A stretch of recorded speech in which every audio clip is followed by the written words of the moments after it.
दुर्भाग्य है कि कुछ राजनीतिक दल जिनके लिए स्वयं की राजनीति देश से बड़ी हो गई है, वे देश की कीमत पर राजनीति करना चाहते हैं। इस मुद्दे को लेकर के भी विपक्ष ने लगातार गुमराह करने का प्रयास किया।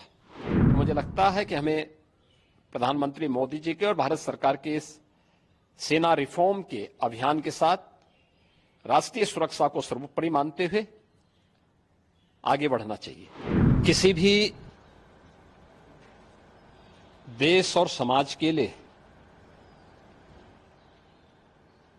प्रगति और समृद्धि के नित नए प्रतिमान स्थापित करने के लिए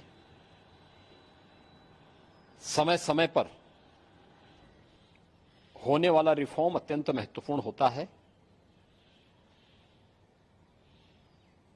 लगातार हर एक फील्ड में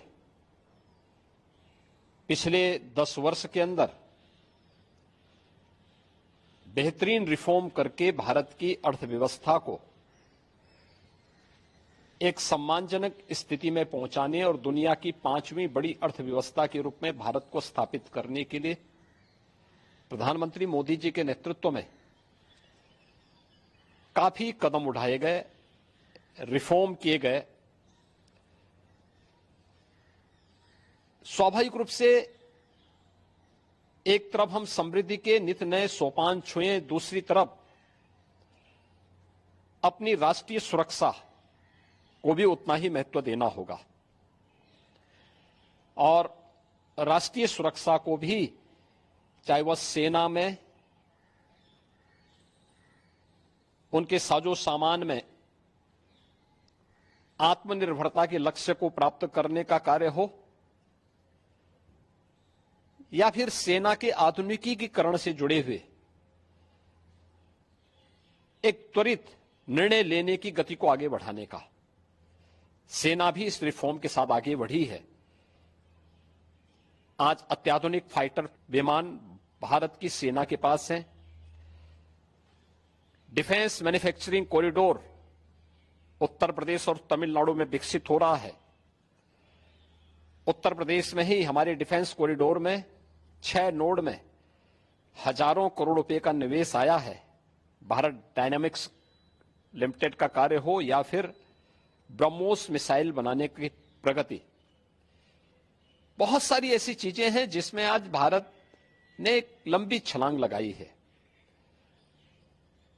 स्वाभाविक रूप से सेना भी हमारी इस गति के साथ, इस रिफॉर्म के साथ आगे बढ़ सके। अग्निवीर की योजना भारतीय सेना में इसी देश से आगे बढ़ाई गई है। युवाओं के मन में एक उत्साह है।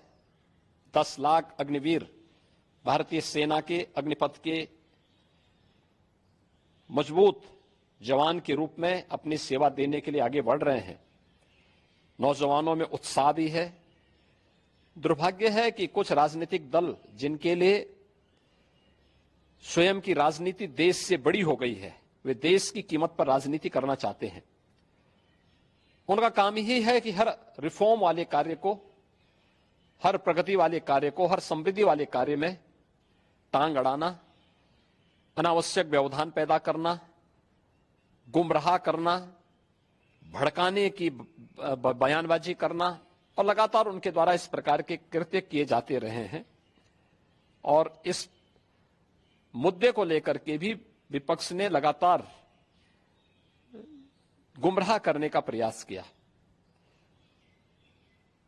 आज अग्निवीर में जहां युवा भर्ती हो रहे हैं, एक ट्रेंड युवा अग्निवीर की सेवा को पूरा करने के बाद उन्हें सेना में भी अच्छा अवसर प्राप्त होने वाला है।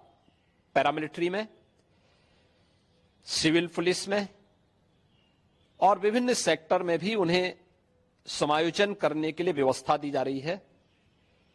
बीएसएफ ने, सीआरपीएफ ने, सीआईएसएफ ने, अन्य तमाम हमारी जो पैरामिलिट्री हैं, उन्होंने भी इस बात की घोषणा की है और उत्तर प्रदेश सरकार ने भी इस बात को कहा है कि अग्निवीर की योजना जैसे आगे बढ़ती है और जब ये अपनी सेवा के बाद वापस आएंगे तो हम उत्तर प्रदेश पुलिस सेवा में, पीएसी में इन नौजवानों को प्राथमिकता के आधार पर समायोजन की एक सुविधा देंगे, वेटेज देंगे। उनके लिए एक निश्चित आरक्षण की सुविधा हम अपनी सेना, अपनी पुलिस में उपलब्ध करवाएंगे। एक ट्रेन मैन पावर हमें मिलेगा, अनुशासित युवा हमें मिलेगा और इसका लाभ राज्य लेने के लिए पूरी तरह हम लोग प्रतिबद्ध होंगे कि उन ट्रेंड युवाओं को हम आगे बढ़ा सकें। और मुझे लगता है कि हमें प्रधानमंत्री मोदी जी के और भारत सरकार के इस सेना रिफॉर्म के अभियान के साथ राष्ट्रीय सुरक्षा को सर्वोपरि मानते हुए आगे बढ़ना चाहिए।